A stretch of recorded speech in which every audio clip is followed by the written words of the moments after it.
aturan tentang PHK. Menurut pasal 150 Undang-Undang Ketenagakerjaan Nomor 13 Tahun 2003, ketentuan mengenai pemutusan hubungan kerja dan PHK menurut Undang-Undang Nomor 2 Tahun 2004 tentang penyelesaian perselisihan hubungan industrial dan menurut Undang-Undang Nomor 13 Tahun 2003 tentang Ketenagakerjaan. Sebelum terbitnya Undang-Undang Nomor 2 Tahun 2004, telah terbit dua undang-undang yang cukup penting bagi kehidupan ketenagakerjaan di Indonesia, yaitu Undang-Undang Nomor 21 Tahun 2000 tentang Serikat Pekerja atau Serikat Buruh dan Undang-Undang Nomor 13 Tahun 2003 tentang Ketenagakerjaan. Dan selanjutnya yakni penyelesaian sengketa perburuhan melalui Undang-Undang Nomor 22 Tahun 1957 tentang penyelesaian perselisihan perburuhan dan Undang-Undang Nomor 12 Tahun 1964 tentang PHK di perusahaan swasta sudah tidak sesuai dan tidak efektif lagi untuk mencegah serta menanggulangi kasus-kasus pemutusan hubungan kerja. Belum mewujudkan penyelesaian perselisihan secara cepat, tepat, adil, dan murah. Selanjutnya akan dijelaskan teman saya untuk penyebab PHK.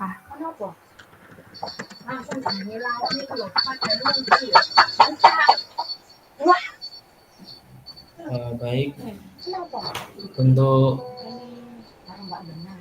penyebab dari PHK ini, sebenarnya Mama, apa ada suara? Ada Mas Warga. Iya, saya dengar. Lanjutin aja.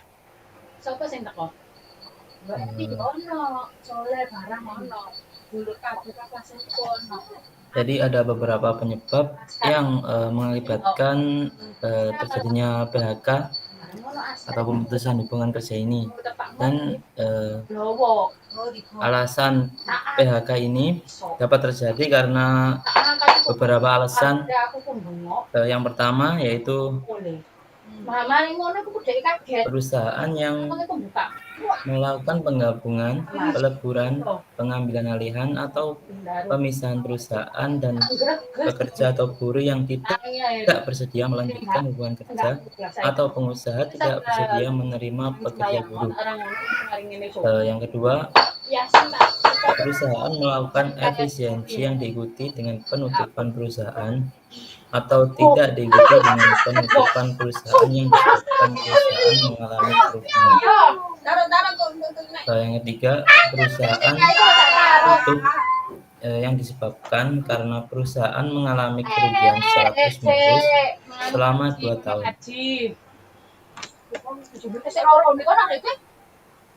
Yang keempat, perusahaan tutup yang disebabkan karena keadaan yang memaksa atau force majeure.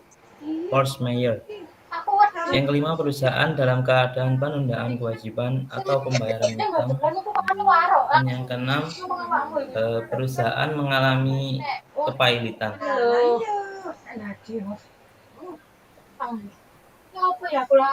Dan penyebab PHK yang ketujuh ini adalah adanya permohonan pemutusan hubungan kerja yang diajukan oleh pekerja atau buruh dengan alasan pengusaha melakukan perbuatan antara lain, yang pertama menganiaya, menghina secara kasar, atau mengancam pekerja atau buruh.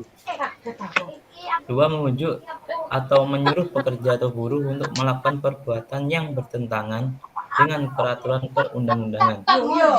Artinya tidak membayar upah tepat pada waktu yang telah ditentukan selama 3 bulan yang berturut-turut atau lebih, meskipun pengusaha membayar upah secara tepat dan dalam waktu sesudah itu.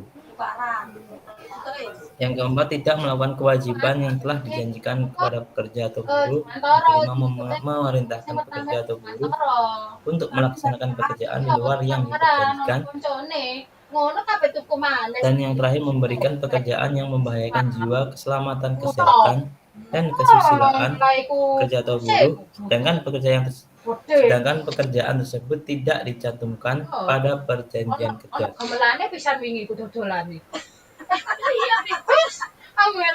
Penyebab PHK yang selanjutnya yaitu adanya putusan lembaga penyelesaian perselisihan hubungan industrial yang menyatakan pengusaha tidak melakukan perbuatan sebagaimana yang dimaksud dengan pada huruf G pada penjelasan yang di atas tadi terhadap permohonan yang diajukan oleh pekerja atau buruh, dan pengusaha memutuskan untuk melakukan pemutusan hubungan kerja, antara lain mengajukan permohonan pengunduran diri secara tertulis selambat-lambatnya 30 hari sebelum tanggal mulai pengunduran diri dan tidak terikat dalam ikatan dinas. Terakhir, tetap melaksanakan kewajibannya sampai tanggal dimulai pengunduran diri.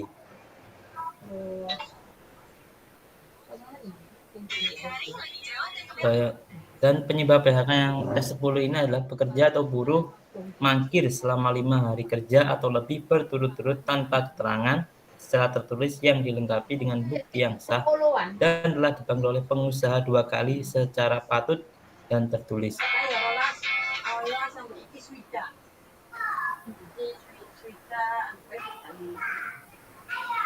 Selanjutnya, penyebab PHK yang selanjutnya yaitu pekerja atau buruh melakukan pelanggaran ketentuan yang diatur dalam perjanjian kerja atau peraturan perusahaan atau perjanjian kerja bersama dan sebelumnya telah diberikan surat peringatan pertama, kedua, dan ketiga secara berturut-turut, masing-masing berlaku untuk paling lama 6 bulan kecuali ditetapkan lain dalam perjanjian kerja, peraturan perusahaan atau perjanjian kerja bersama. Selanjutnya, pekerja atau buruh tidak dapat melakukan pekerjaan selama 6 bulan akibat ditahan oleh pihak yang berwajib karena diduga melakukan tindak pidana. Dan pekerja buruh mengalami sakit berkepanjangan atau cacat akibat kecelakaan kerja dan tidak dapat melakukan pekerjaannya selama melampaui batas 12 bulan. Selanjutnya, pekerja atau buruh memasuki usia pensiun. Dan yang terakhir, pekerja atau buruh meninggal dunia. Untuk materi PHK akan dijelaskan oleh rekan saya.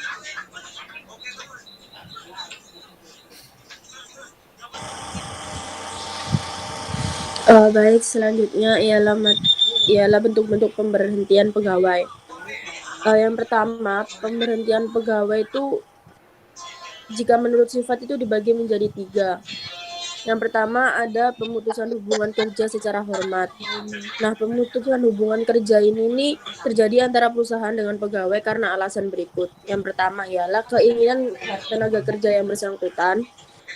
Yang kedua, telah mencapai batas waktu kontrak tenaga kerja. Yang ketiga, terjadi perekrutan tenaga kerja baru. Dan yang terakhir ialah tenaga kerja yang bersangkutan telah meninggal dunia. Lalu yang kedua, ada pemutusan hubungan kerja sementara. Nah, hal ini tuh dapat terjadi apabila tenaga kerja yang bersangkutan dikenakan tahanan sementara oleh pihak yang berwenang karena diduga telah melakukan sesuatu tindak pidana kejahatan. Lalu yang ketiga, pemutusan hubungan kerja dengan tidak hormat. Pemutusan hubungan ini dikatakan pemutusan hubungan kerja tanpa kompromi. Pemutusan hubungan kerja dengan tidak hormat secara terpaksa harus dilakukan oleh manajemen karena hal-hal berikut. Yang pertama, tenaga kerja yang bersangkutan melanggar kerja serta janji yang telah disepakati pada saat mengadakan ikatan kerjasama. Yang kedua, bertindak dan berperilaku yang merugikan perusahaan baik dalam jumlah besar maupun kecil. Yang ketiga, tenaga kerja yang bersangkutan dinyatakan melakukan tindak pidana. Yang keempat, pemangkiran yang harus dilakukan dan telah diperingatkan beberapa kali oleh manajemen. Selanjutnya itu ada pemberhentian pegawai menurut prosesnya.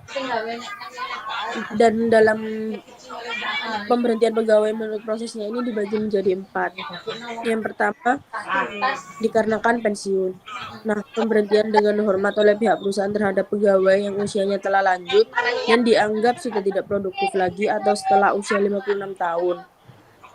Lalu yang kedua, pemberhentian atas permintaan pegawai sendiri, di mana pemberhentian ini dilakukan perusahaan karena permintaan pengunduran diri dari pegawai itu sendiri berdasarkan alasan-alasan pribadi atau alasan tertentu dan merupakan salah satu pemberhentian kerja secara terhormat.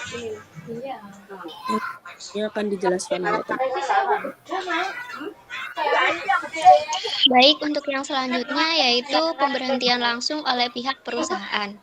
Nah, pemberhentian langsung oleh pihak perusahaan ini merupakan pemberhentian yang dilakukan langsung oleh perusahaan berdasarkan perimbangan dari perusahaan yang dapat disebabkan oleh hal-hal berikut.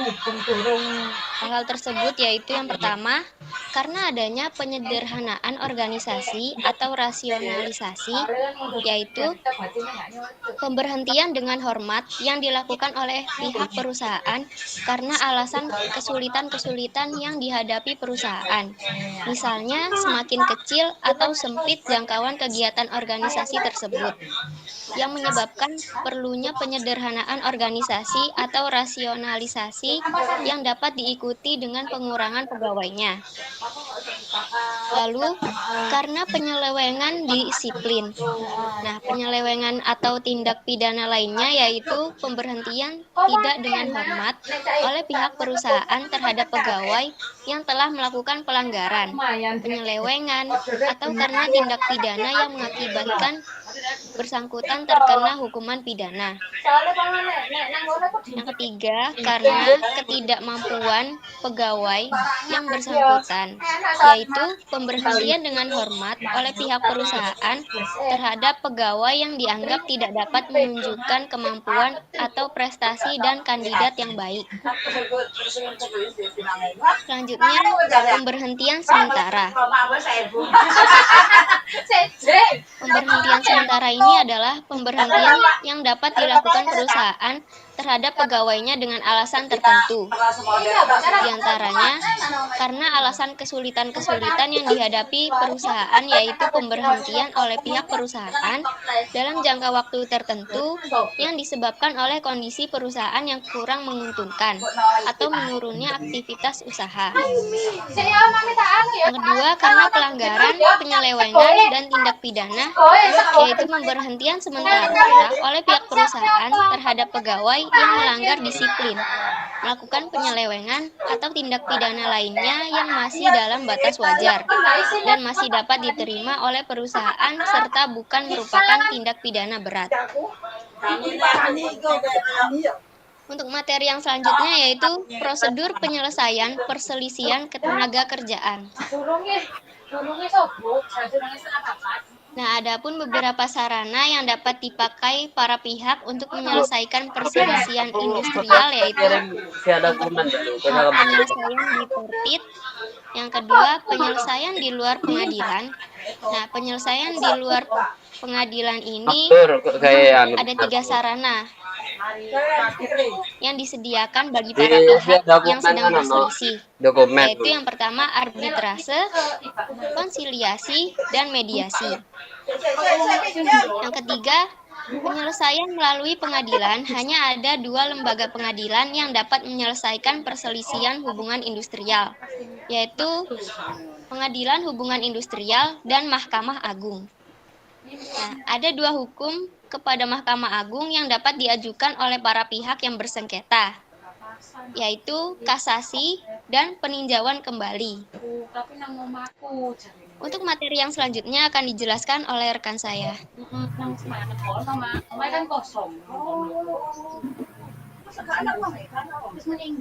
Kalangan pengusaha melakukan PHK.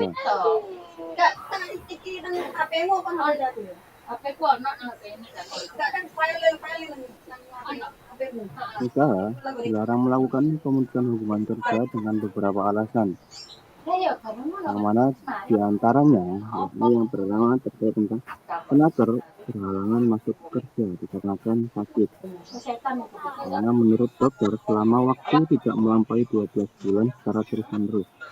Nah, dari kata tidak melampaui 12 bulan secara terus-menerus ini mengandung makna bahwa pekerja atau tenaga ini mengidap suatu penyakit yang menahun, yang mana membuatnya sama sekali tidak bisa masuk kerja setiap hari dalam jangka waktu tidak lebih dari 12 bulan. Undang-Undang Nomor 13 Tahun 2003 ini tidak menentukan bagaimana dengan kewajiban pengusaha dalam membayar upah bagi tenaga yang sakit, yang mana tidak melampaui 12 bulan secara terus-menerus.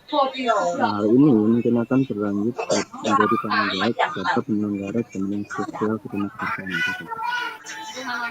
So, ya, ini tentang tenaker yang mana berhalangan menjalankan pekerjaannya dikarenakan memenuhi kewajiban negara.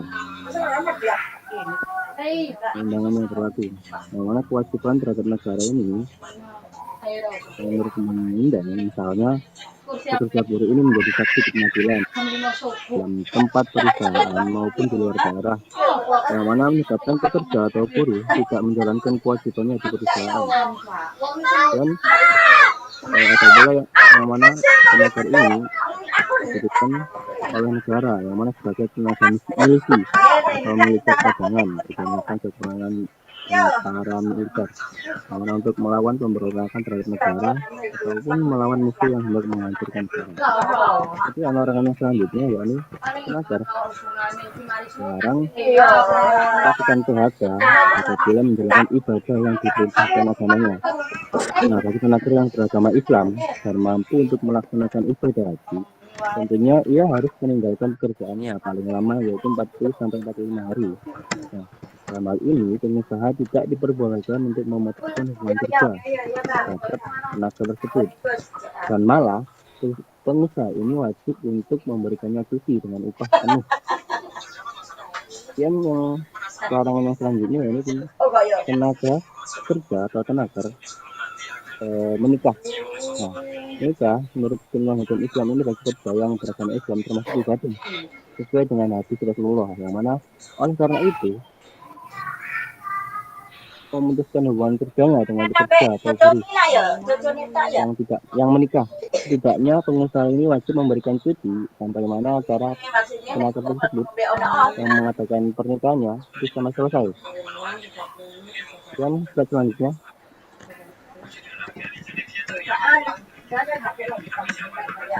larangan yang selanjutnya yakni larangan untuk melakukan PHK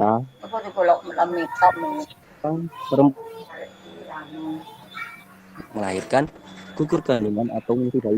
Nah, dalam pasal 8 ayat 1 Undang-Undang Nomor 13 Tahun 2003 menegaskan bahwa tenaga perempuan berhak mendapatkan istirahat atau cuti 1,5 bulan sebelum lahir dan 1,5 bulan setelah melahirkan, yang mana menurut perhitungan pekerja kandungan kewajiban ataupun gugur kandungannya. Yang keenam, selanjutnya ini dilakukan larangan bagi pengusaha untuk melakukan PHK kepada tenaga yang mempunyai perkawinan darah dan atau ikatan perkawinan dengan tenaga yang lainnya di dalam satu perusahaan. Baik diatur dalam perjanjian kerja, peraturan perusahaan atau perjanjian kerja bersama. Nah, dalam satu perusahaan ini yang cukup besar terjadi antara pekerja atau buruh yang mana adanya mempunyai hubungan darah atau keluargaan. Demikian juga bisa jadi ada yang hubungan senda. Dalam keadaan ini, pengusaha tidak diperbolehkan untuk memutuskan hubungan kerja dikarenakan pekerjanya mempunyai perkalian darah atau ikatan perkawinan dengan pekerja yang lain. Hal ini tidak mutlak kalau memang diatur dalam perjanjian kerja bersama, yang mana merupakan hukum yang tertinggi di perusahaan.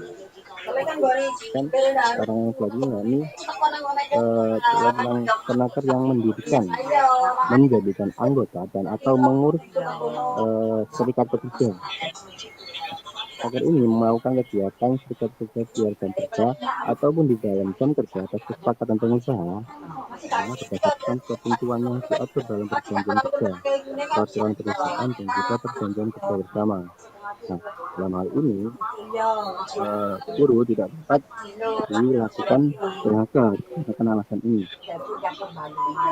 Yang selanjutnya ini larangan terhadap tenaga yang mengajukan pengusaha kepada yang berwajib mengenai perbuatan pengusaha yang melakukan tindak pidana kejahatan. Undang-Undang Ketenagakerjaan ini melarang keras pengusaha untuk melakukan PHK dikarenakan tenaga ini mengajukan pengusaha kepada yang berwajib mengenai perbuatan pengusaha yang melakukan tindak pidana. Bila ada tenaga yang mengajukan tindakan kriminal atau tindakan pidana yang dilakukan oleh pengusaha, kemudian pengusaha itu melakukan PHK, maka hal itu tidak diperbolehkan.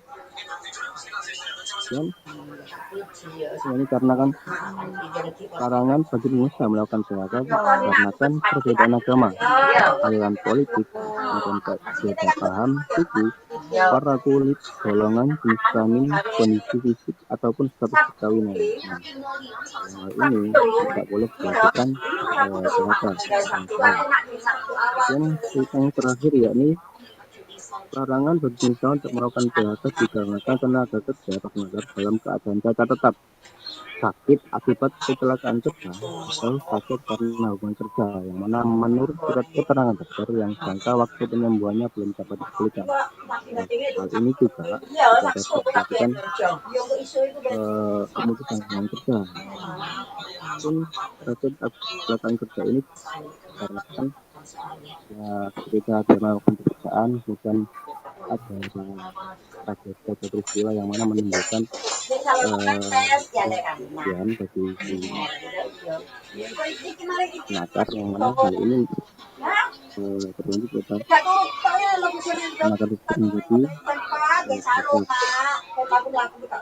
hubungan kerja yang dilakukan dengan alasan dikaji ini batal demi hukum dan pengusaha wajib mempekerjakan kembali tenaga yang itu.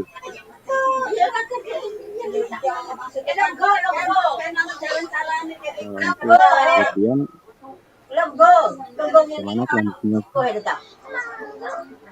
atau mana? Baik, terima kasih kelompok 6 sudah berikan presentasinya. Sekarang bisa di-close ya, ditutup dulu Diva. Nah, teman-teman saya berikan sedikit kesimpulan ya dari apa yang disampaikan kelompok 6. Maaf, suara saya terdengar nggak ya? Terdengar, Bu. Oke, baik. Kalau saya ambil kesimpulan dari materi itu ada 3 hal yang dikulik di sini, yaitu alasan PHK, proses, dan hak atas PHK. Cuman hak atas PHK ini tidak secara gamblang ya. Ya betul nggak? Halo, kelompok 6. Gamblang itu tahu?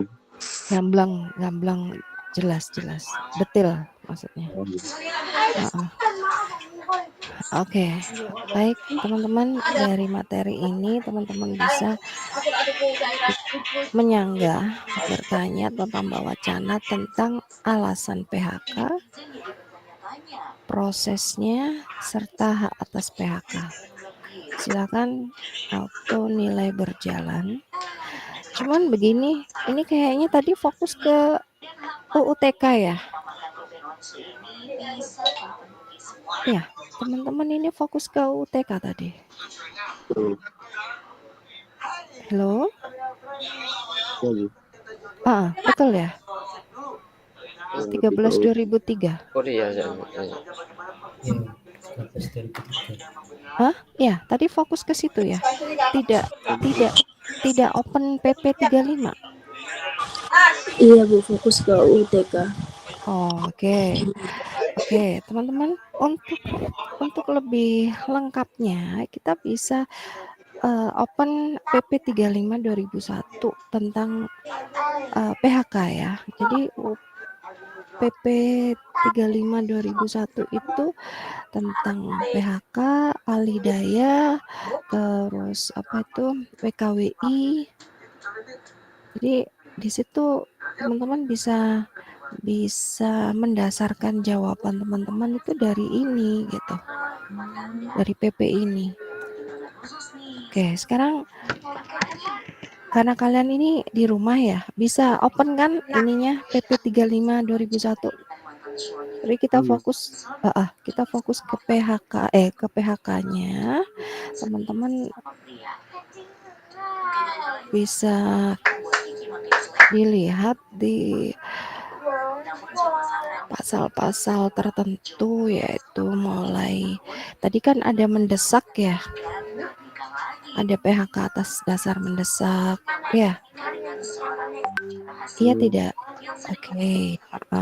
Itu sudah di-share sama Wardian tuh PP 35 alasan mendesak, dan beberapa itu teman-teman bisa lihat di situ.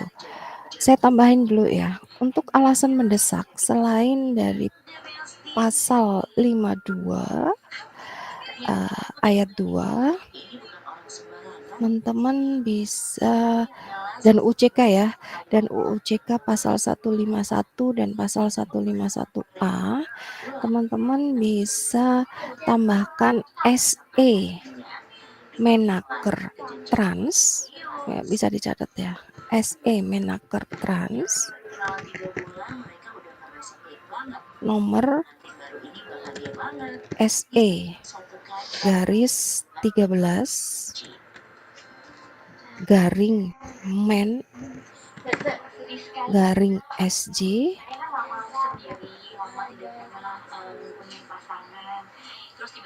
garing apa Bu? SC. SJ Jaja SJ,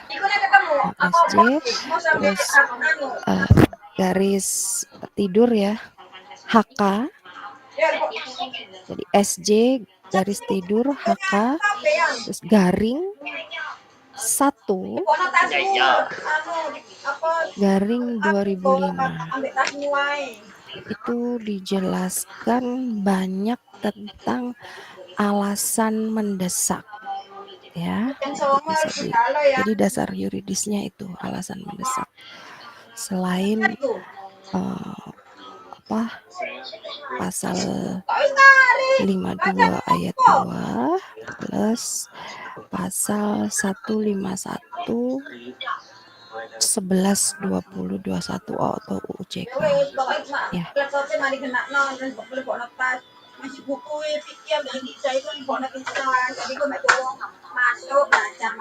Oke, baik. Saya persilakan teman-teman untuk question and answer.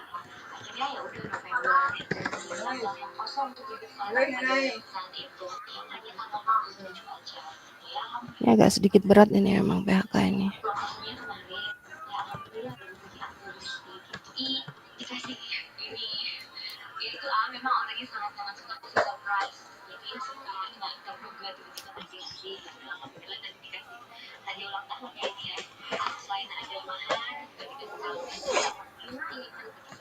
Apa injeksi dah? Nanti aja. Ini lagi aja nanti. Kuning sakit. Nanti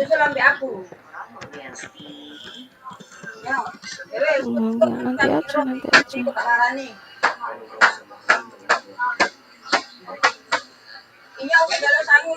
Bahwa teman-teman yang ingin menyanggah maupun mengajukan pertanyaan, silakan. Mas Angga mau bertanya, Mas Angga.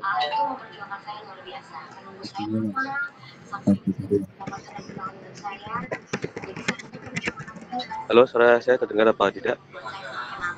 Benar, Mas. Silakan. Terima kasih Mas Angga dan teman-teman dari kelompoknya. Jadi kalau kita melihat di BP nomor 35 tahun 2021, ya kita melihat di pasal 45 ini, bahwa pengusaha dapat melakukan PHK terhadap pekerja atau buruh karena alasan keadaan memaksa atau force majeure yang tidak mengakibatkan perusahaan tutup. Nah, pertanyaannya adalah contoh dari keadaan memaksa force majeure itu bagaimana? Dan bagaimana sebuah perusahaan itu dikatakan mengalaminya gitu. Apa yang menjadikan alasan perusahaan mengalami force majeure? Sekian, terima kasih. Ya, terima kasih Mas Zakaria atas pertanyaannya.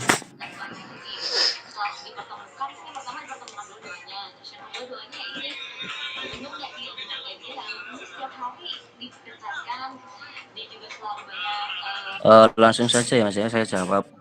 Kalau menurut saya terkait tentang pengusaha yang dapat melakukan pemutusan hubungan kerja terhadap tenaker dikarenakan alasan keadaan yang memaksa atau force majeure. Maaf, ini tadi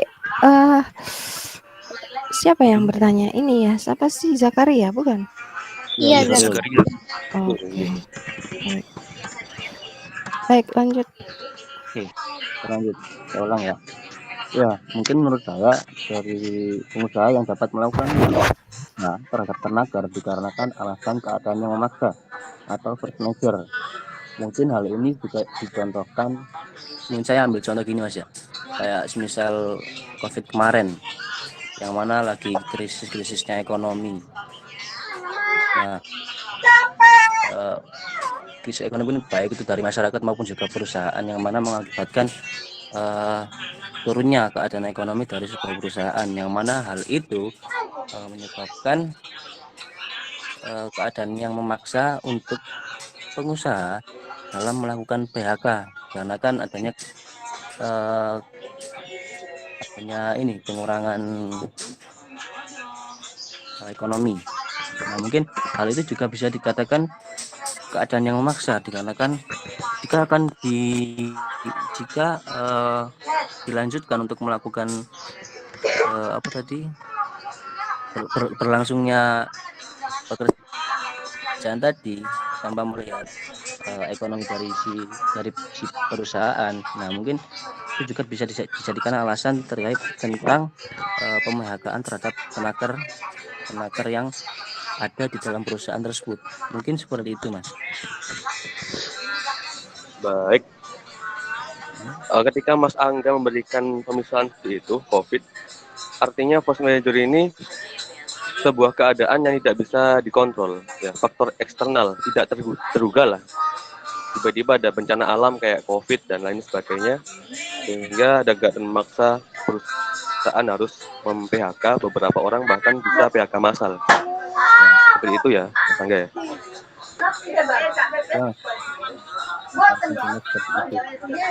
Oke, baik, saya kuatkan ya. Di sini saya jelaskan dulu. Force majeure itu bukan major ya. Force majeure itu lebih kepada keadaan yang tidak bisa diprediksikan. Jadi alam ya, alam seperti apa ya, itu mungkin kebakaran ya kan, gunung meletus, angin puting beliung, banjir gitu kan, terus ada pemberontakan terorisme dan lain sebagainya, sabotase, itu force majeure ya, itu yang disebut dengan force majeure atau keadaan kahar atau keadaan yang lebih kepada nggak kita duga-duga. Kalau COVID ini menurut saya adalah efek ya, bukan force majeure itu, tapi lebih kepada efek dari adanya virus yang seperti itu, sehingga banyak perusahaan-perusahaan yang lumpuh, yang tidak bisa bergerak untuk operasional ya, baik bahan-bahan yang dia butuhkan, baik operasional transportasinya, bahkan karena apa? Karena banyak yang sakit, jadi virus. Tapi kalau force majeure itu lebih kepada yaitu tadi yang saya bilang, angin puting beliung, terus gunung meletus, ya kerusuhan gitu kan, huru-hara, kebakaran dan lain sebagainya. Itu yang disebut force majeure. Artinya apa? Artinya perusahaan dalam ini kalau force majeure ya, saya bilang force majeure itu ada hal yang disebut bahwa perusahaan tidak bisa disalahkan dalam hal ini. Ya, tidak bisa disalahkan. Kalaupun dipaksa untuk memberikan apa itu uang pesangon, kompensasi dan lain sebagainya, itu perlu adanya negosiasi. Ya. Jadi bukan hal harus sampai dilarikan kepada kondisi-kondisi yang ke pengadilan dan lain sebagainya, tidak bisa karena perusahaan di sini bisa disebut dia tidak melakukan suatu kesalahan. Itu ya force majeure ya. Jadi atau kalau bahasa hukumnya presumption of innocence, yaitu perusahaan itu apa ya? Ya tidak bersalah gitu loh. Dia tidak bersalah, tidak bisa disebut perusahaan ini PHK kita nih habis-habisan nih gitu. Kita nggak dikasih pesangon karena kebakaran misalnya, nggak bisa kan, karena dia juga rugi, kecuali kalau ada asuransi. Makanya perusahaan-perusahaan yang sekarang ada asuransinya dia lebih kepada ini bisa tapi tetap dengan cara negosiasi, tidak bisa dengan dilarikan ke litigasi penyelesaiannya, tapi non litigasi. Dan itu ada dasar hukumnya ya teman-teman ya. Yang saya sampaikan ini tadi bisa dilihat deh putusan MK ini karena pernah terjadi. Sebentar, ini ada yang baru masuk. Dilihat. Oke. Ada putusan MK Mahkamah Agung tentang hal ini.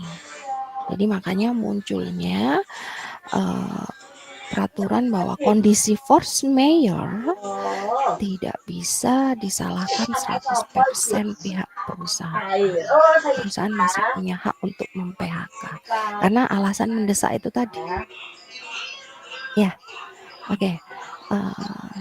Zakaria dan teman-teman yang lain mau menyanggah, bertanya boleh, silakan. Sudah. Terima kasih, baik, sudah. Oke, sudah. Baik, jelas ya teman-teman. Bisa dilihat di putusan, saya lupa ininya. Nanti Zakaria bisa lihat deh di searching ya. Saya lupa putusan MK-nya. Cuman ada itu putusan MK tentang ya ini tadi bahwa dalam kondisi seperti ini PHK alasan mendesak boleh force majeure itu ya. Itu MK atau MA ya Bu? MK, putusan MK tahun 2003, tapi saya lupa nomornya. Ya nanti dicari deh ya. Oke, siap. Oke, baik. Sekian. Ya, Maulid. Ya, siapa?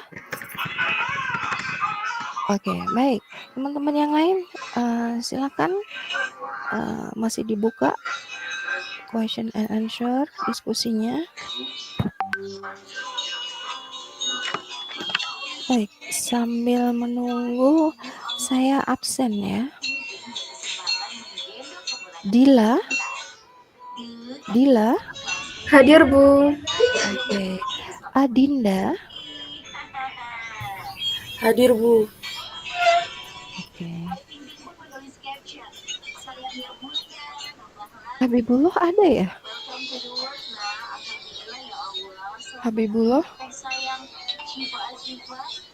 Habibullah? Nggak ada ya? Hadir. Kemana nih?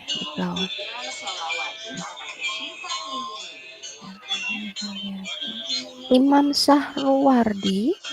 Imam? Hadir Bu. Indri? Hadir Bu. Zulaika? Hadir Bu. Linggawati? Hadir Bu.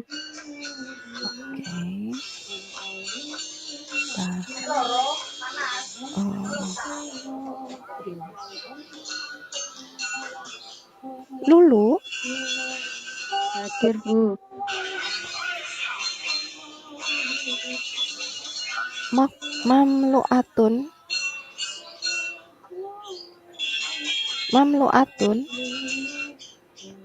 Mamluatun? Oke. Afifuddin? Oke. Muhammad Abi Abdillah? Abi, Muhammad Thoyibi. Hadir, Bu. Muhammad Thoyibi yang paling sabar itu ya. Jangan Itu sabar-sabar. sendiri itu. Sabar banget. Sabar atau memang karena ini ya. Pokoknya intinya jangan sampai kesabaran. Baik, Nahdia Nur. Ya. Oh, Coolman. Ya, oke, baik, Coolman ya. Nahdia ada. Amel. Hadir, Bu. Oke, berarti yang tidak ada ini Abi, Afifuddin, Mamlu Atus. Ya, 3 ya. Kalau si Iqbal tadi udah izin. Berarti 3 yang hadir. Afifuddin ada, Bu. Oh, tadi tak panggilin diem aja. Oh, mungkin Saya sinyalnya. belum dipanggil. Siapa? Nah, itu. Kuliah. Oh iya, sudah. Oh, tadi saya lihat kamu. Itu saya hadir itu di kolom komentar itu. Afifuddin. Iya. Oh, gitu.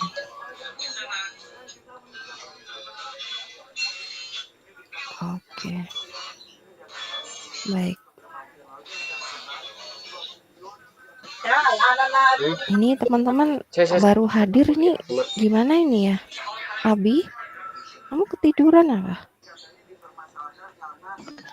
Maaf Bu, tadi apa itu paketannya habis. Beli dulu jadinya. Oke, baik. Baik teman-teman, ada pertanyaan? Kalau enggak, saya sedikit kasih gambaran aja tentang PHK ya. Nanti kita lanjut secara online ya. Jadi ini agak sedikit karena PHK ini agak sedikit sensitif ya. Jadi begini teman-teman, prinsip dasar utama PHK itu sebenarnya ada 4, atau artinya PHK itu tidak mudah untuk dilakukan. Kok bisa? Iya, kan dasar yuridisnya sudah jelas. Ayo, pasal berapa? Ayo kita diskusi. Pasal berapa coba? Tidak sembarang orang bisa mem-PHK sepihak. Atau tidak boleh buruh atau pengusaha memutus hubungan kerja. Pasal berapa coba?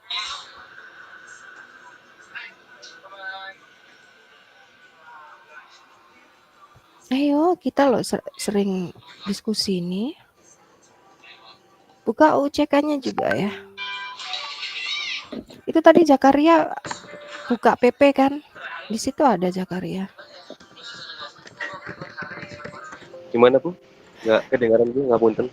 Tadi kamu kan buka PP ya, pasal 24 ya kalau nggak salah. Coba dibaca kelanjutannya, ada tentang pengusaha tidak boleh melakukan pem-PHK-an sepihak. Ada di situ.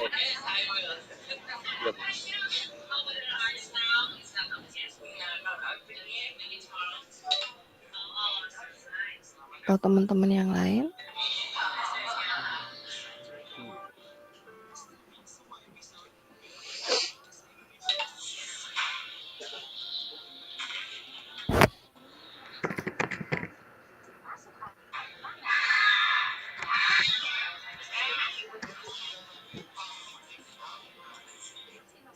Ya. Silakan.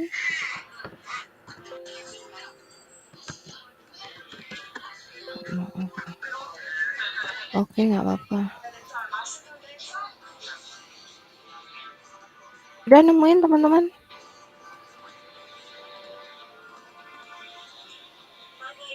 PP-nya dibuka ya? PP 35 Bu. Iya, betul.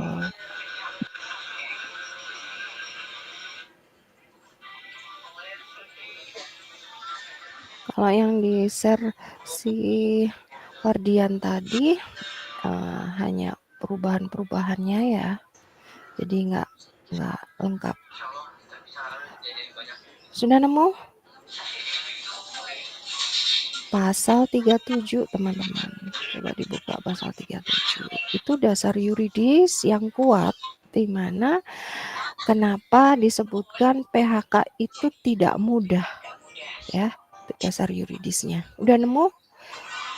Arsat atau Zakaria, teman-teman yang lain udah nemu? Pasal 37. Ya, 37. Iya, PP 35. Sama pasal 151 yang tadi saya sebutkan, UUCK. Jadi itu dasar utama, ada di UTK juga ya. Di tempat tidur saya pas nggak bawa Omnibus Law, teman-teman. Jadi tolong dilihat di Omnibus Law ini di UUTK saya nggak saya bawa nih. Yang ada Omnibus Law. Jadi di UUCK pasal 151. Ya. Oke, sudah nemu.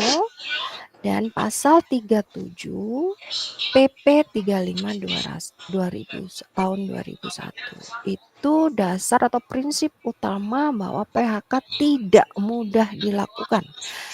Kalaupun dilakukan harus ada negosiasi atau kesepakatan, ya, baik pengusahanya, baik tenakernya maupun serikat buruhnya. Oke, sudah nemu? Sudah. Oke. Terus kalau seandainya kesepakatan sudah ditemukan nih ya, kalau PHK ini sudah ditemukan, diperbolehkan untuk melakukan PHK, kemudian kesepakatannya bagaimana cara pembuatannya? Nah, kesepakatan itu dapat dibuat selama proses perselisihan. Ya, jadi kesepakatan ini boleh dibuat saat kapan ya? Saat atau selama proses perselisihan dari tingkat bipatrit sampai ke PHI. Kalau bipatritnya selesai ya sudah sampai PHI. Tapi kalau bipatritnya mengalami kendala, permasalahan dan sebagainya, baru sampai ke puncaknya ke PHI. Ya, itu kalau terjadi kesepakatan. Nah, kemudian putusan nih. Nah, tadi tidak mudah ya, prinsipnya tidak mudah. Yang kedua kesepakatan, ketiga putusan nih. Putusan teman-teman bisa dibacakan pasal 151 ayat 4.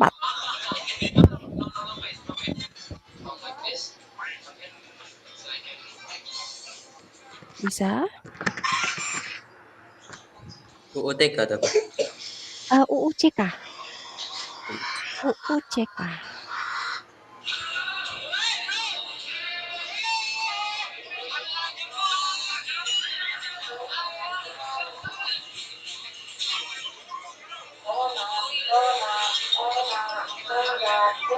Sudah nemuin?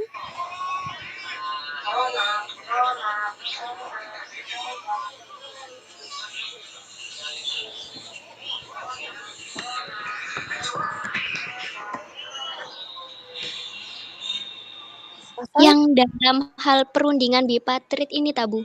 Iya, pasal 4. Kok pasal 4? Ayat 4. Iya, tolong dibacain. Dalam hal perundingan bipartit sebagaimana dimaksud pada ayat 3 tidak mendapatkan kesepakatan. Pemutusan hubungan kerja dilakukan melalui tahap berikutnya sesuai dengan mekanisme penyelesaian perselisihan hubungan industrial. Nah, ini.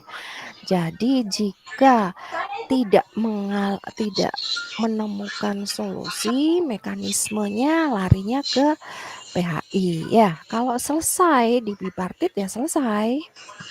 Gitu ya, ini berbicara tentang mekanisme. Dan yang terakhir sesuai aturan ya, PHK yang tidak sesuai aturan batal demi hukum. Misalnya seperti apa? Tidak sesuai aturan. Ya, hak-hak para tenaker tidak diberikan sesuai dengan peraturan yang ada. Misalnya, kalau nggak salah teman-teman tadi bicara tentang cuti ya. Aduh, di slide berapa tadi ya? Sebentar. Ada ya cuti ya tadi ya? Jadi misalnya seperti ini teman-teman ya.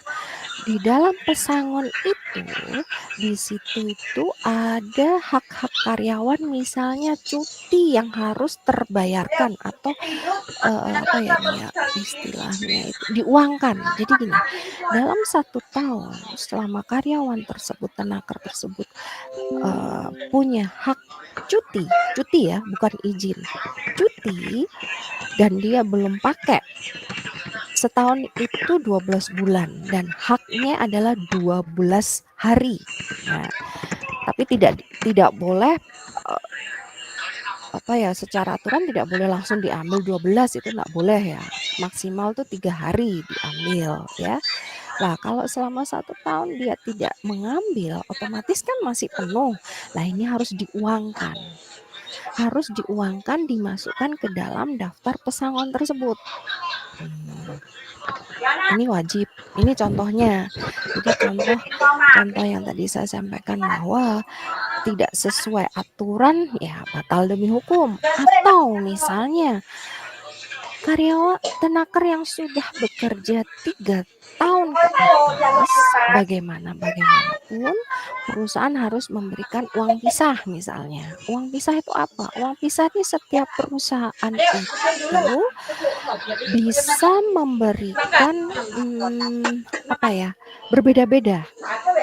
Jadi misalnya di tempatnya Arsat uang pisahnya dikasih 500. Di tempatnya Zakaria dibelikan 1 juta. Di tempatnya Lucy dibelikan 1 kali gaji. Itu nggak apa-apa. Itu nggak apa-apa. Boleh-boleh aja. Tapi tetap harus dikasih uang pisah ini. Sebagai apa? Sebagai penghargaan teman-teman bekerja di perusahaan itu selama 3 tahun lebih. Gitu. Jadi uang pisah ini policy ya. Policy masing-masing perusahaan berbeda. Jadi jangan berharap lu sih kok dapat 1 kali gaji uang pisahnya. Ya it's okay. Jadi perusahaannya lebih aware dengan tenakernya gitu. Kok saya cuma 500? Ya nggak apa-apa, itu nggak bisa dipersalahkan. Tapi jika tidak diberikan uang pisah selama dia bekerja 3 tahun lebih, so itu tadi yang tadi saya bilang itu bisa batal demi hukum. Bisa nggak protes seandainya Arsat kalau nggak dikasih? Boleh. Bisa. Ya. Jadi ada poin-poin di dalam sesuai aturan yang apa aja ya pesangon saya ya. Apa aja ya hak saya yang diberikan. Nah, itu salah satu yang sudah disampaikan oleh kelompok 6 ini tadi tentang hak ya. Cuman tidak detil saja. Hak atas PHK tadi itu loh. Tidak detil. Nah, ini saya masih berbicara tentang prosesnya. Nah, kalau prosesnya sudah atau prosesnya secara di pengadilan itu seperti ini teman-teman ya. Kita mengajukan nih alasan PHK-nya nih ya. Oke, kita mengajukan alasan PHK karena mungkin alasan mendesak force majeure. Oke, disebutkan di situ ada surat lengkap dan sebagainya. Si A di PHK karena ini. Yang kedua, surat pemberitahuan PHK itu diberikan ke karyawan. Diberikan ke karyawan yang bersangkutan. Kurang lebih 14 ya. Tadi teman-teman bilang 14 ya. 14 hari. Kalau menerima ya it's okay. Tinggal mengurus hak-haknya saja gitu kan. Hak atas PHK tersebut. Tapi kalau menolak akan dilakukan bipatrit. Oke. Kalau sudah dilakukan bipatrit belum menemukan, dilakukan mediasi. Oke. Setelah mediasi itu tidak menemukan juga, larinya ke PHI. Masih belum menemukan atau masih mau banding, mau ini dan sebagainya boleh. MA. Ya, nanti MK yang memutuskan. Ini larinya ke MA. Dan proses itu kurang lebih bisa setahun, bisa lebih ya teman-teman. Tergantung keaktifan dan kasus-kasus yang ada di pengadilan. Karena kalau sudah litigasi kita tidak bisa mengatur waktu. Yang mengatur waktu adalah mereka. Nah, ini proses-proses tentang PHK. Dilakukanlah PHK dengan dilampirkan surat pemberitahuan, gitu kan. Kalau dinyatakan sah dan patut dan tenaker menerima, it's okay, selesai. Gitu. Tapi kalau tidak menerima ya sebelum 14 hari dia harus mengajukan penolakan. Alasannya juga harus jelas. Oke, gitu ya teman-teman. Halo? Dengar suara saya? Oh ya, Iya, Bu. Oke, ada yang mau? Boleh, ada yang mau diiniin? Ya, silakan. Ini Bu Dian, tadi ya. cara sah dan patut 14 hari, dan patut itu artinya harus sampai pada orangnya. Ya. Kalau ternyata dari prakteknya itu disampaikan lewat elektronik, kayak WA gitu ya? WA itu apakah sah dan patut juga, Bu Dian? Oke, good question. Gini Zakaria, kalau disampaikan, saya tidak bisa bilang patut atau tidak, cuman saya jelaskan dulu. Patut atau tidak kalau surat PHK itu disampaikan secara digital. Oke. Pertanyaan saya ke Zakaria, apakah surat PHK ini yang disampaikan secara digital yang bersangkutan sudah tahu belum? Zakaria? Belum tahu. Berarti itu tidak patut. Berarti itu sepihak. Tapi kalau keduanya sudah tahu, tapi karena jarak dan lain sebagainya, boleh dilakukan. Itu kan hanya sebagai formalitas saja. Surat. Kemarin kan kita sudah sepakat ya. Kamu saya PHK dengan cara seperti ini, hak-hakmu boleh gitu. Boleh kan saya ini karena kondisi dan sebagainya. Patut itu. Ya. Tapi kalau selama belum tahu tenakernya nggak patut dan dianggap nggak sah, itu boleh dilakukan penolakan. Ya. Ya Bu. Oke. Atau begini, sudah sepakat, terus sudah sepakat dilakukan PHK dan diterima, tapi surat yang diberikan baik melalui digital tadi, loh kok isinya beda gitu kan? Nah, boleh melakukan penolakan, boleh. Gitu. Ya, itu dianggap tidak patut karena sudah menyalahi kesepakatan yang ada. Oke? Oke, Bu. Baik. Oke, baik. Ada lagi teman-teman yang mau menyangga, bertanya, menambahkan ini materi? Halo, kelompok 6? Oke, kalau tidak ada, masih ada waktu, teman-teman silakan ya untuk open question and answer ya. Halo, silakan.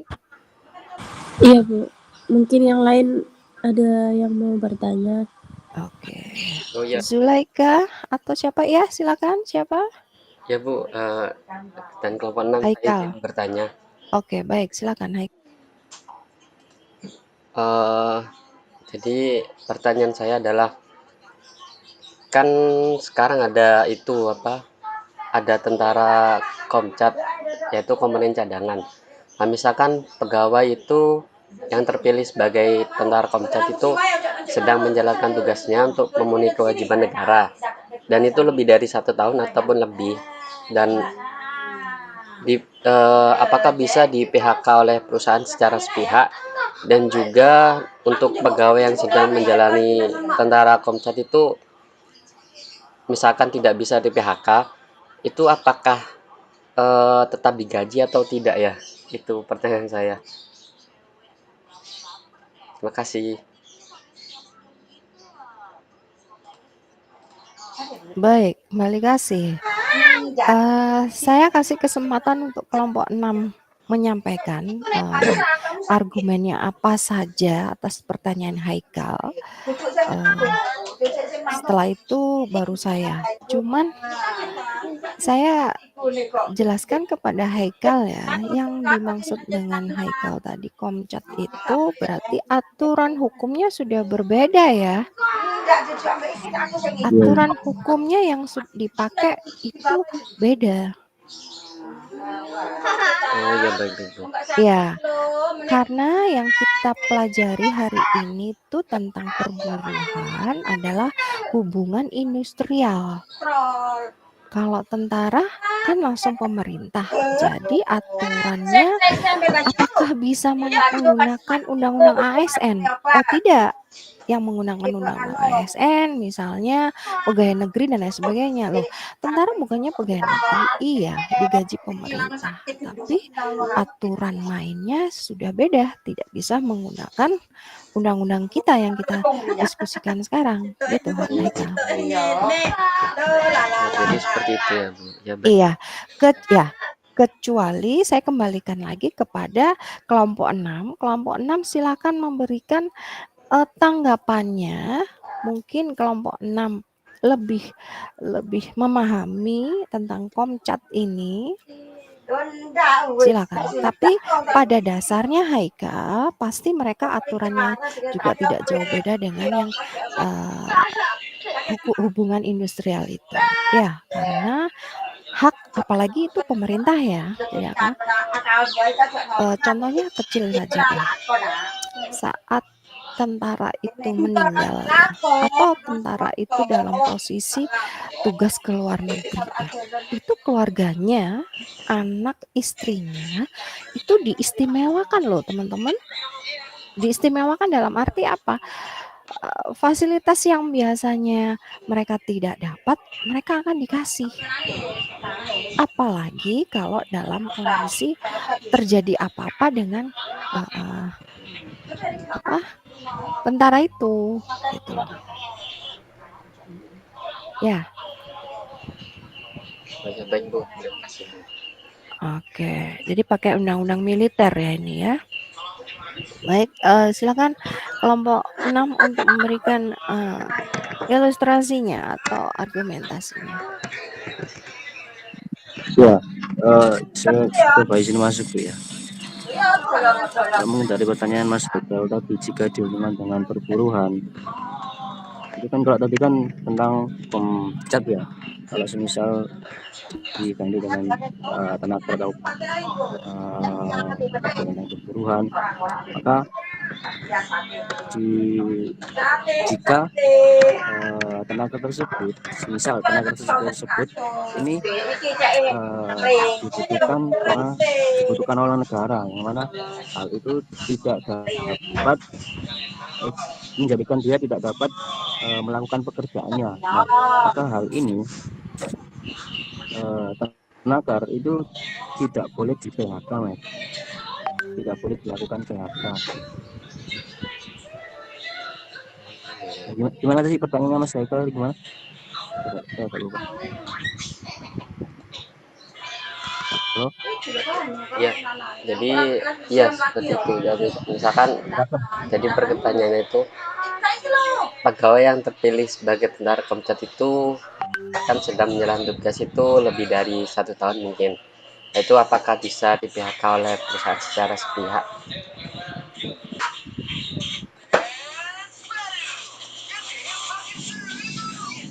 Ya, kalau mungkin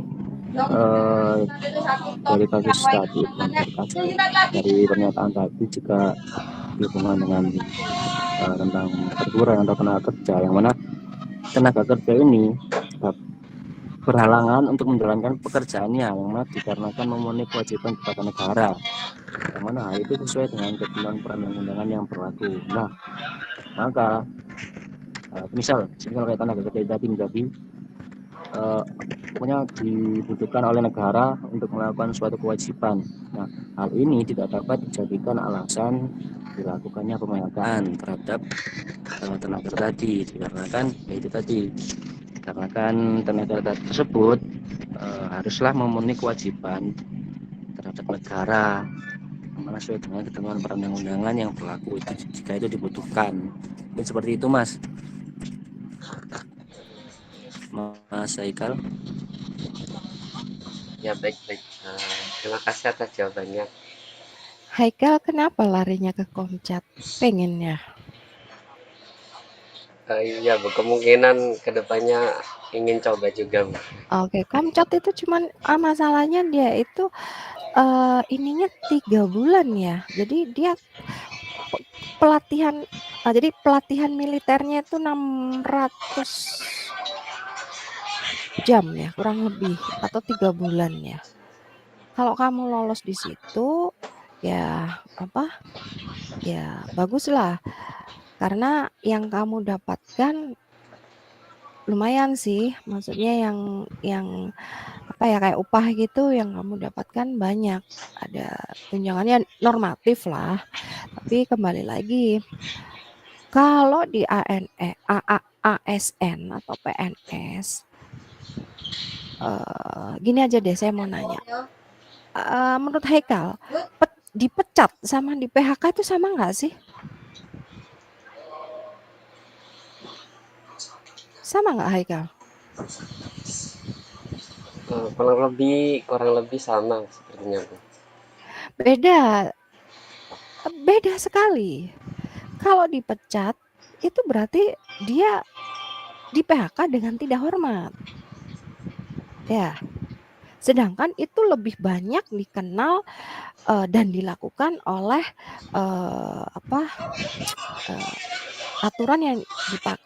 aturan yang banyak digunakan oleh ASN.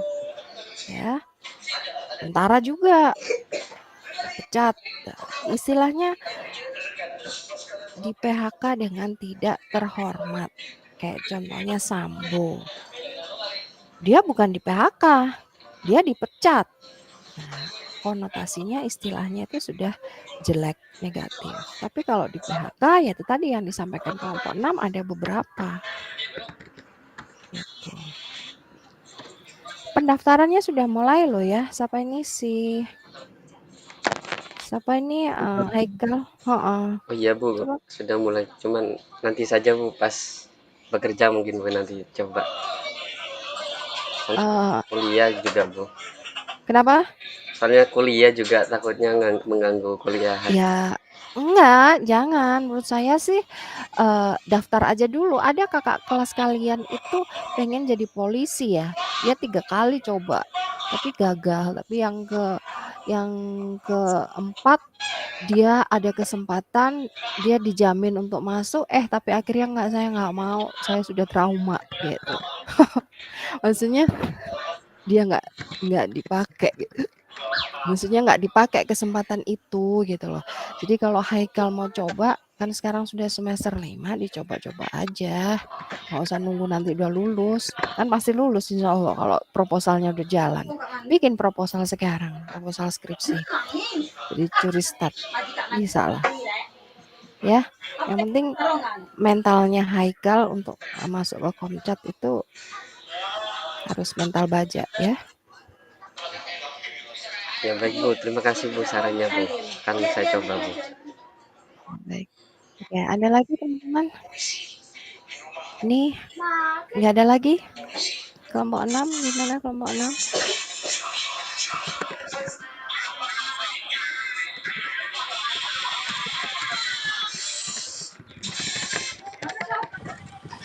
Mungkin yang lain masih ada yang ingin ditanyakan.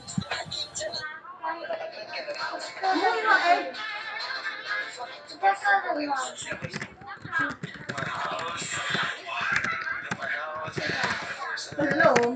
Di anu ya, ditutup ya. Itu nama tisu.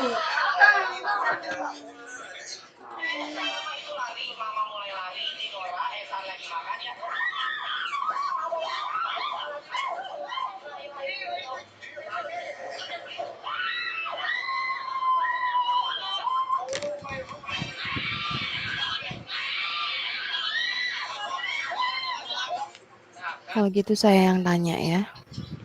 Ini aja pertanyaan saya, teman-teman. Saat dilakukan PMHK-an ya, baik itu mendesak atau apapun itu, apakah gini, selama masih dalam proses perselisihan ya, dilakukan baik bipatrit ataupun mediasi, apakah tenaker ini masih punya kewajiban bekerja?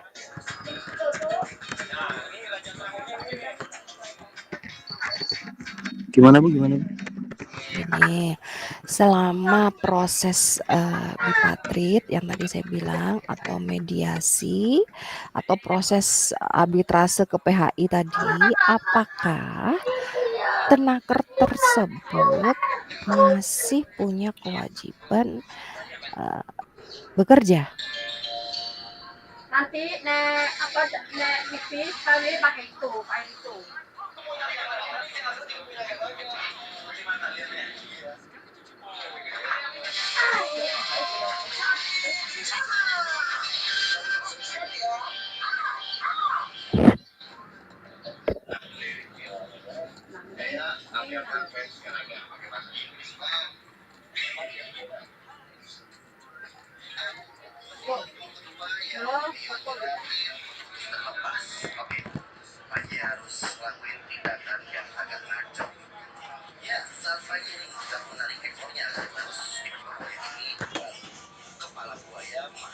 Afifuddin, Afifuddin,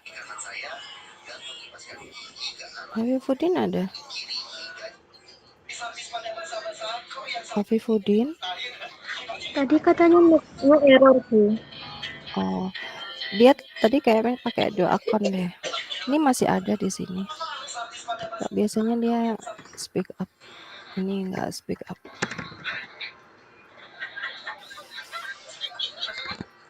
Teman-teman, tolong dijawab dulu, saya mau ini ya, ganti ampulnya dulu ya. Saya mau diinjek dulu ya. Bentar.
Oke, teman-teman,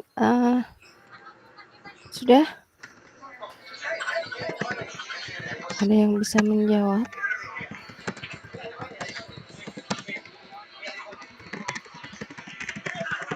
Tetap dibuka ya, PP-nya itu tetap dibuka ya, di kuncinya ada di PP, teman-teman.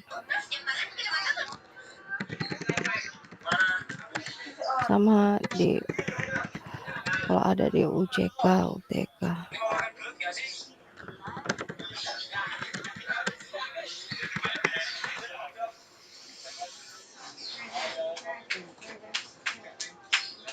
Timbang merah sih saja. Timbang. Timbang merah saja.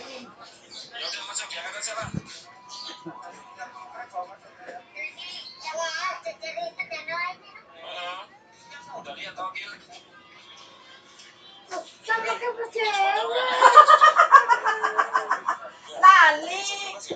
Lali aku.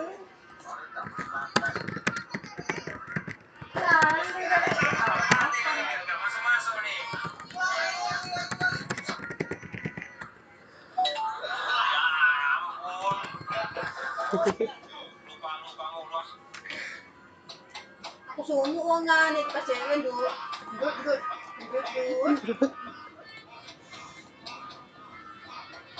Kikis nggak?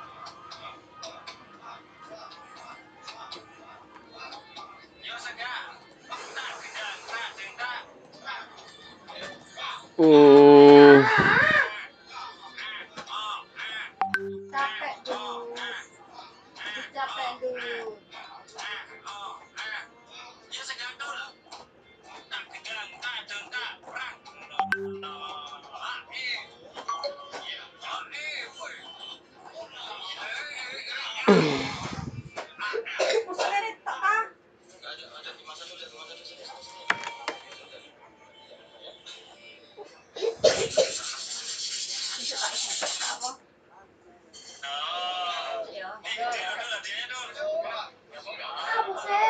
Set mindai ke lo.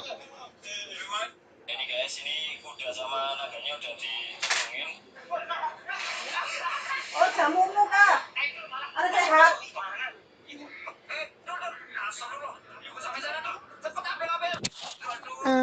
Budian izin menjawab pertanyaannya.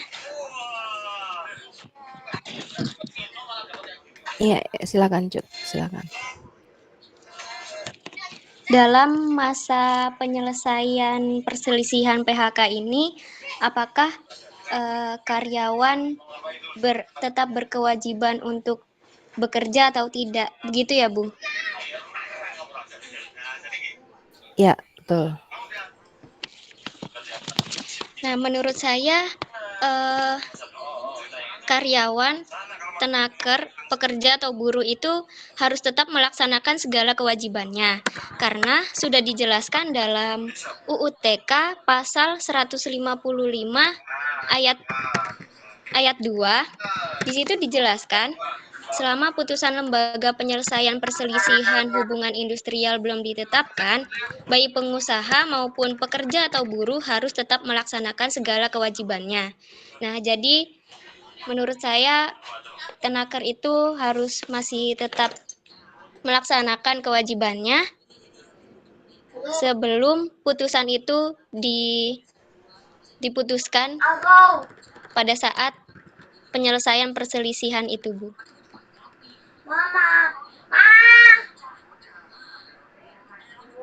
Oke, good. Terima kasih Cut. Cuman ini saya kasih penguatan tentang ini ya, apa pasal tadi ya. Sebentar. Teman-teman bisa Bentar teman-teman. Bentar, dokternya mau datang soalnya. Dorong. Apa?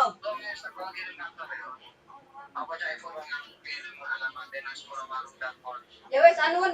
Jadi gini, dari pasal berapa tadi UU TK 15 berapa tadi Cut? 155 ayat 2, Bu. Oke, baik. 155 ayat 2 itu sudah ada apa ini? Perbaikan ya. Jadi di sini bisa dilihat di UU CK pasal 157A, bisa dilihat pasal 157 UU CK yang disampaikan Cut tadi dijelaskan di pasal 157, sedangkan 55 berlaku tidak. Itu bukannya tidak berlaku, tapi ada penambahan atau dimasukkan ke dalam, disisipkan dalam UU CK di pasal 157A. Bisa dilihat, Cut dan teman-teman? Bisa, Bu. Bisa ya, sama kan? Artinya kan selama penyelesaian perselisihan hubungan industrial, pengusaha dan pekerja atau buruh harus tetap melaksanakan kewajiban. Betul kan, Cut? Tadi menyampaikan ini bukan? Iya, Bu, betul. Nah, ini di sini. Sedangkan untuk yang tadi mendesak ya, teman-teman yang menjelaskan di pasal 158 itu di sini kan dihapus. Tapi saya jelaskan lagi, dihapus itu bukan berarti tidak berlaku ya, teman-teman ya. Dihapus di dalam di dalam UU CK itu tetap akan digunakan jika memang kondisi-kondisi mendesak tadi itu dilakukan oleh tenaker. Misalnya itu tadi mencuri, tetap bisa digunakan pasal 158. Tapi dihapus ini bukan berarti, jadi kalau saya lebih bahasanya ya dieliminir, yang seperti saya bilang, dieliminir. Bisa dilihat jungto juga di pasal 191. Cut, bisa lihat di pasal 191 UTK.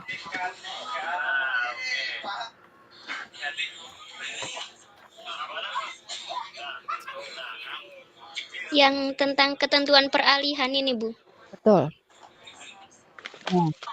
Pasal 191 UU TK berbunyi, semua peraturan pelaksanaan yang mengatur ketenagakerjaan tetap berlaku sepanjang tidak bertentangan dan atau belum diganti dengan peraturan yang baru berdasarkan undang-undang ini. Oke, ini mengacu kepada Kepmen 150 tahun 2000 di pasal 18. Bisa dicatat ya, nanti di cross check ya teman-teman.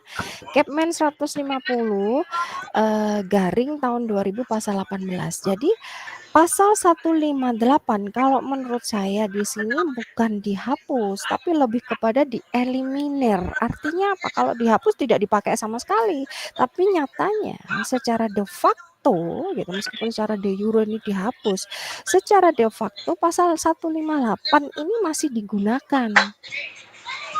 Masuk ke dalam pasal-pasal itu tadi, pemehkan dengan cara mendesak. Ya. It's mean artinya perusahaan itu boleh kok melakukan PHK yang melalui tangan orang lain atau tangan pengadilan maksudnya. Artinya udah tahu nyata-nyata dengan bukti dan saksi mengatakan bahwa si ini melakukan pencurian atau penggelapan seandainya ya. Boleh. Perusahaan lapor saja, dan itu biar yang menangani pihak yang berwenang. Tapi dalam hal ini pihak perusahaan tetap wajib memberikan hak-haknya. Yang kemarin dulu saya bilang 3 bulan pertama berapa persen, 3 bulan kedua berapa persen, sampai benar-benar dinyatakan dia bersalah. Kalau tidak bersyarat secara de jure-nya wajib dipekerjakan lagi. Namun banyak perusahaan yang tidak mau lagi meskipun dinyatakan dia tidak bersalah. Dan ini yang pernah saya lakukan juga, gitu kan? Saya waktu jadi HR di salah satu perusahaan Astra ya, di perusahaan Astra, saya tidak menerima dia lagi, bukan berarti dia dinyatakan tidak bersalah. Dia dinyatakan bersalah dan dia mendapatkan hukumannya. Setelah itu dia balik lagi untuk bekerja ke kami. Nah, meskipun dia punya cara bekerjanya baik dan lain sebagainya, tapi kalau kredibilitasnya, integritasnya tidak bisa diiniin, nanti akhirnya tidak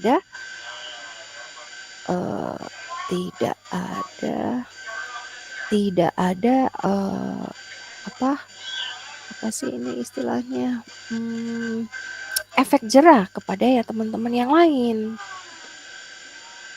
Jadi, tapi saya tidak menggunakan bahasa secara umum bahwa nggak bisa dong kita nerima kamu, tidak.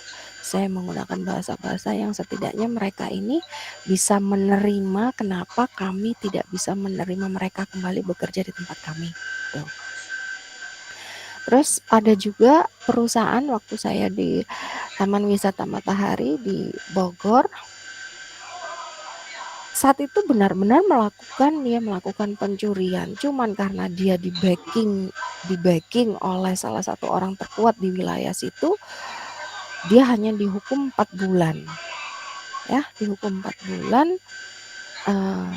Saya dipaksa untuk menerima dia lagi. Saya dengan cara-cara saya menolak. Saya nggak peduli di belakangnya ada orang kuat di situ, karena saya bicara kembali lagi tidak akan menimbulkan side effect dengan yang lainnya nanti, gitu kan, efek jerah maksudnya, dan akhirnya nanti akan dilakukan oleh pihak-pihak lain, dan secara hukum memang tidak boleh ya, secara teori ya, secara yuridis tidak boleh, tapi perusahaan punya hak untuk tidak mempekerjakan. Karena itu saya lakukan teman-teman, dan sebelum saya melakukan, saya konsultasi dengan pihak Disnaker dengan alasan-alasan seperti ini, dan beliau-beliau ini yang di Disnaker memberikan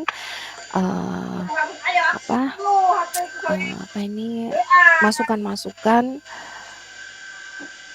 bagaimana caranya saya tidak menerima dia lagi gitu. Jadi bukan asal melulu karena saya, tapi saya benar-benar khawatirnya nanti kalau saya mengatakan tidak gitu kan, bahasa saya tidak gitu, wah jadi kacau. Jadi saya mau tidaknya itu dengan bahasa beralibi yang baik lah gitu ya.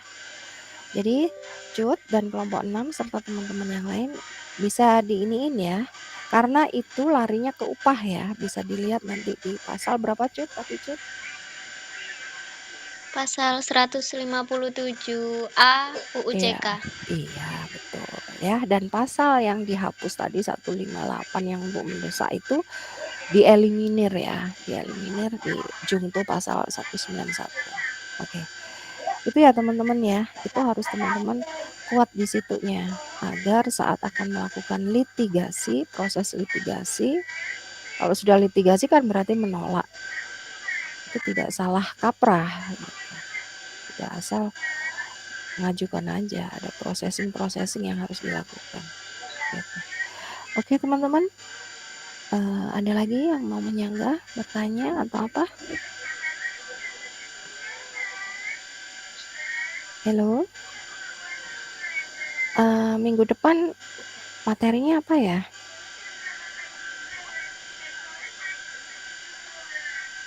Korporasi. Oh, korporasi.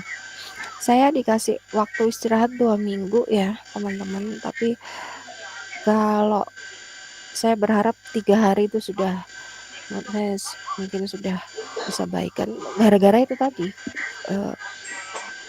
overdosis ya kerjanya mulai hari Jumat gitu sampai Minggu itu. Jadi saya berusaha untuk saya nanti berusaha untuk hadir ya. Ini perkiraan saya, tapi perkiraan tindakan medis saya dikasih ini 2 minggu karena saya tidak mau rawat rumah sakit, saya rawat jalan.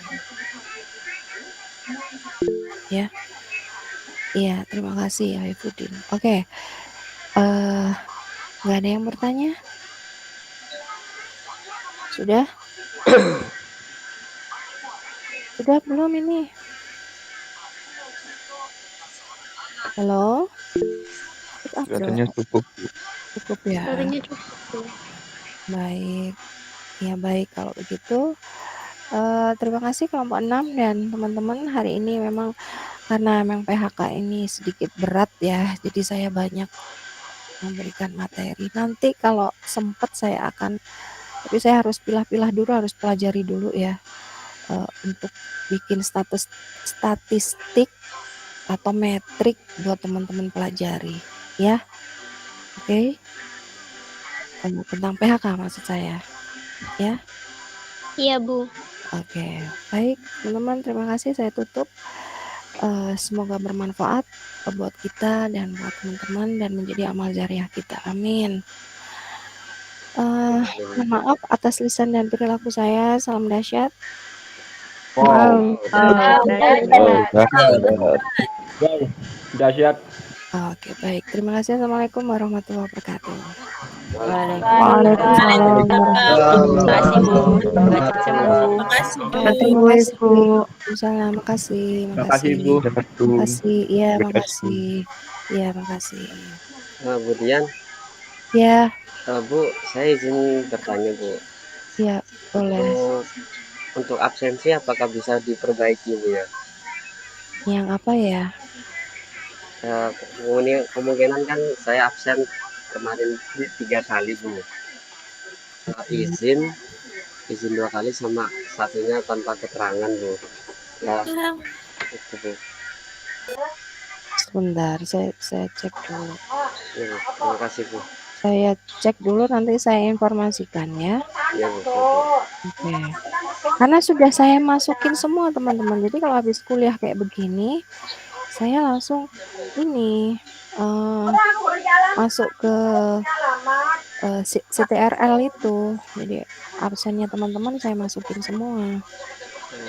Tapi belum saya kunci sih, Cuman sudah saya masukin. Sebentar, namanya siapa ya? Muhammad Haikal, siapa sih? Mustafa Haikal, Bu. Mustafa Haikal, oke. Oh iya, ini ada yang satunya sakit ya? Iya, Bu, satunya sakit, Bu. Ya udah, nanti saya iniin lagi ya, saya infoin ya. Ya, Bu, terima kasih. Soalnya itu, Bu, kemungkinan tanggal 5 dan 12 itu saya tidak bisa hadir kuliah, Bu. Saya izin. Jadi takutnya lebih kelebihan batas izin itu, Bu, kalau takutnya, Bu. Menurut Haikal yang A berapa? Saya kurang tahu kalian.